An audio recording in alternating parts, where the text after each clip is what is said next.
Hello students, this is my part 2 video of biomolecule class 11. We will discuss in this class protein.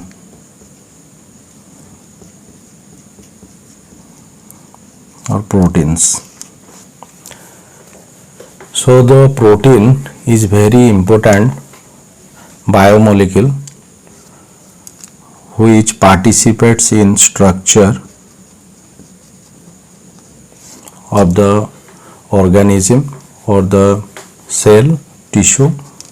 It also participates as enzymes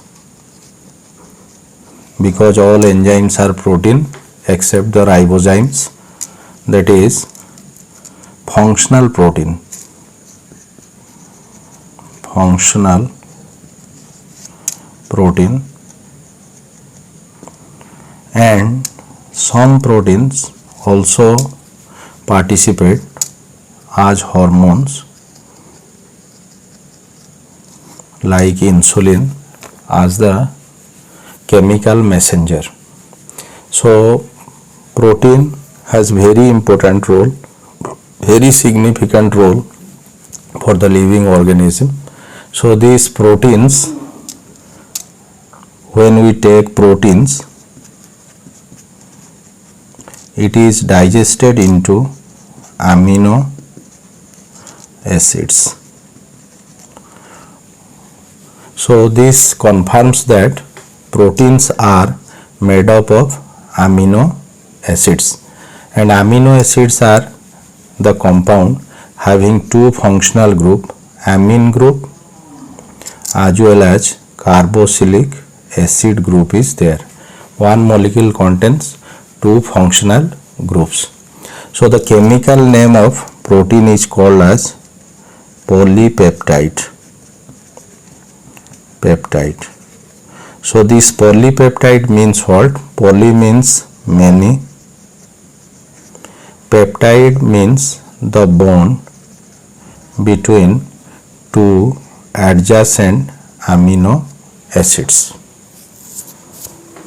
So this is the chemical name polypeptide, and when we think about the amino acids in biological protein world,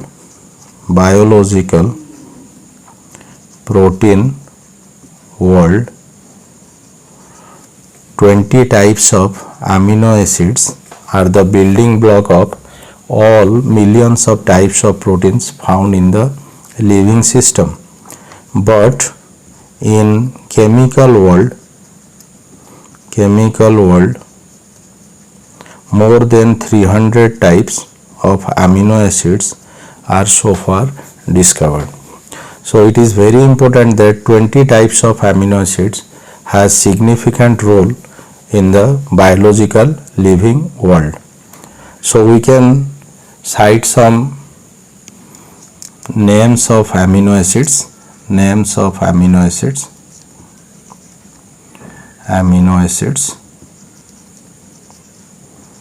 Like glycine, valine, leucine, tryptophan, phenylalanine, histidine, aspartic acid, glutamic acid,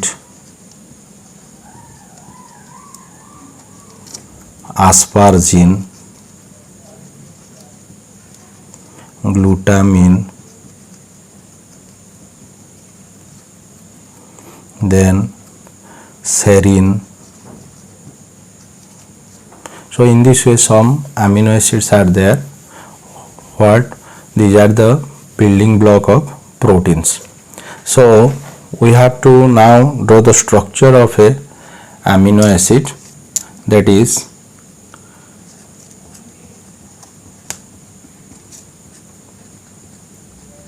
this is the amine group, carboxylic acid group, and this is the alkyl group which determines the name of the amino acid. So when we change the R, alkyl group, the name of the amino acid changes. So this is the carboxylic acid group and this is the amine group. So we can also draw this structure like this.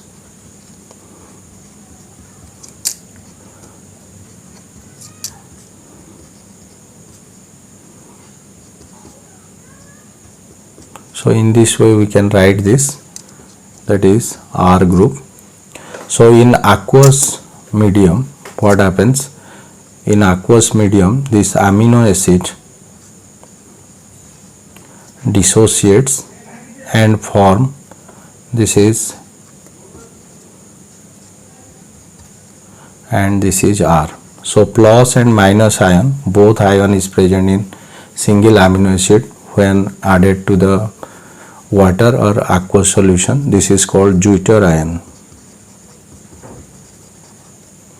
So now we will discuss how the peptide bond is formed. So we will take two amino acid, let it be R1, this is NH2, this is H, R2,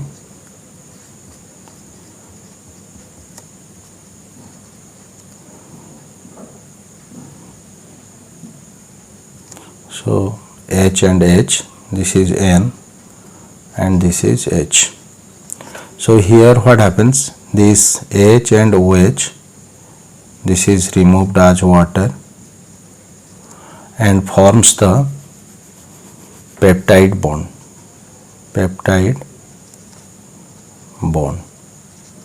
So this can be written as CONH and we can join this also like this, or we can also write this in this way, this is,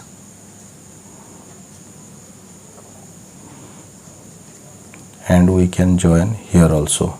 So this is peptide bond and this is also the peptide bond, we can denote here. So the removal of water forms the peptide bond.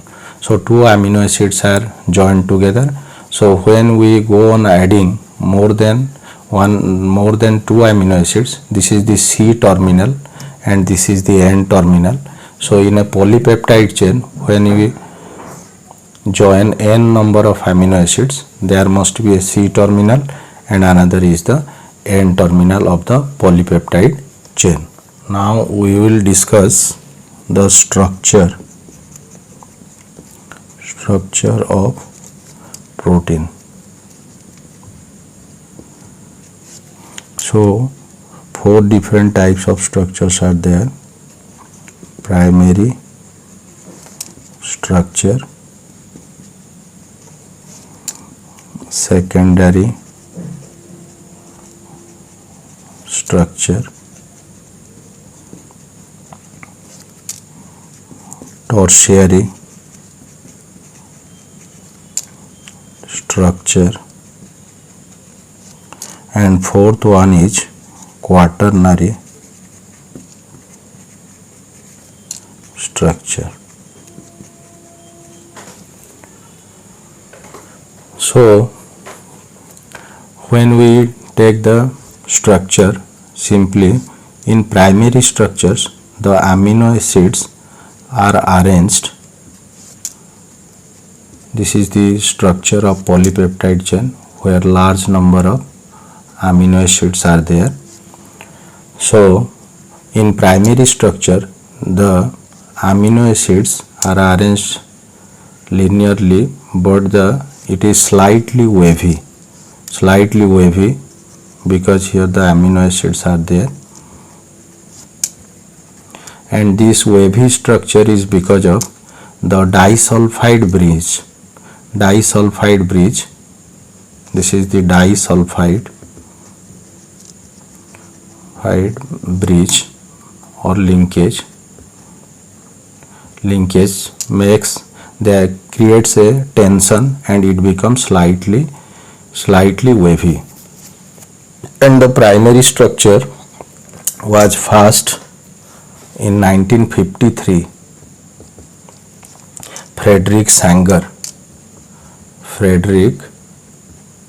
that is your Frederick Sanger. Frederick Sanger elucidated the primary structure hormone, that is the hormone insulin, used for, that is, diabetes mellitus. So this primary structure is simple, the linear, but slightly wavy because of the interaction of the bond, that is disulfide linkage. So here two bonds are involved. This is the primary, that is your peptide bond, and second is disulfide. This is primary structure, and in secondary structures another bond is added up, that is peptide first, then disulfide, and then hydrogen bonding. And I have told about the hydrogen bonding in previous class, that is in the carbohydrate class. So here what happens, because of the another bond, that is hydrogen bonding, it become more wavy. This type of structures like the asbestos roof, that is beta pleated structure.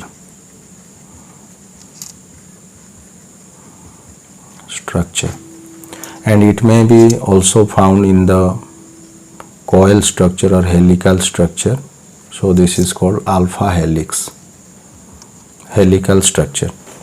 So it is clear that these three bonds involved, and to that of your primary structure, other bond which is involved is called hydrogen bonding. Then we will discuss the tertiary structure. This tertiary structure is very important and most stable, where 5 different bonds are involved: peptide, disulfide, hydrogen bonding,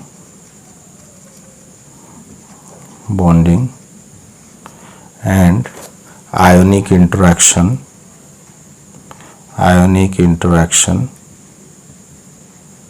and hydrophobic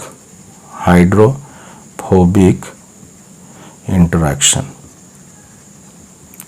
So by these 5 different types of interaction, it become more compact structure, like the wool bundle or fully coiled structure. And here the peptide bond, disulfide, hydrogen bonding, and ionic interaction, because some are basic and acidic amino acids are there, and particularly the disulfide bond is because of the amino acid like cysteine, methionine, where happens there is sulfur containing amino acids, disulfide bridges are found.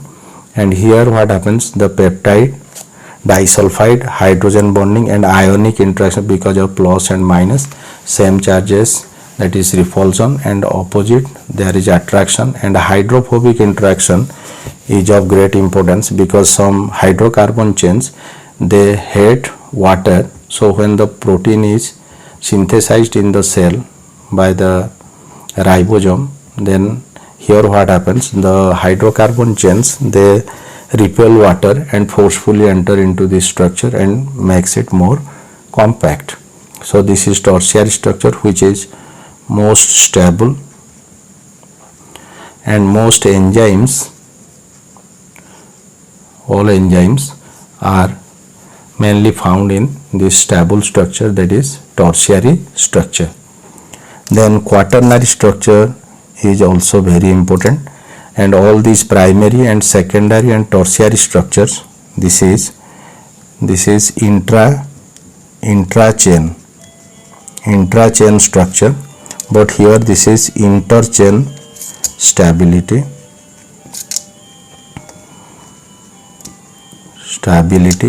interchain stability, that means more than one polypeptides are involved, like your structure of hemoglobin.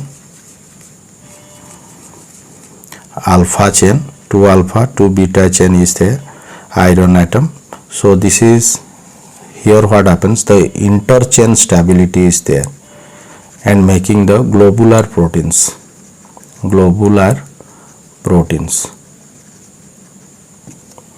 So this is interchain stability is quaternary structure, hemoglobin structure. And another example is immunoglobulins.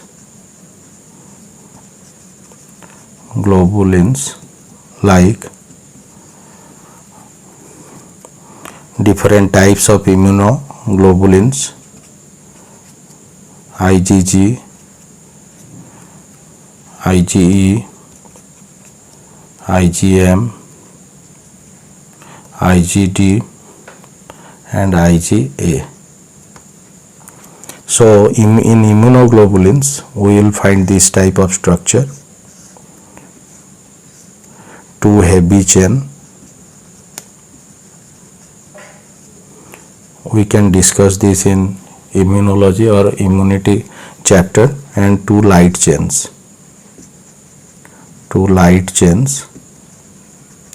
Where you will find there is disulfide bridges, sulfur are there, disulfide bridges, intrachain and interchain bridges are also found. So and brings about the quaternary structures. So this is called your quaternary structure of protein, and it is found mainly oligomeric proteins, found in oligomeric proteins. Oligo means few, meric means the polypeptide chains, more than one polypeptide chains is there, and this is interchain stability. But all these three, primary, secondary and tertiary, is the intrachain stability. So this is all about your proteins. In next class we will discuss the lipids and fats.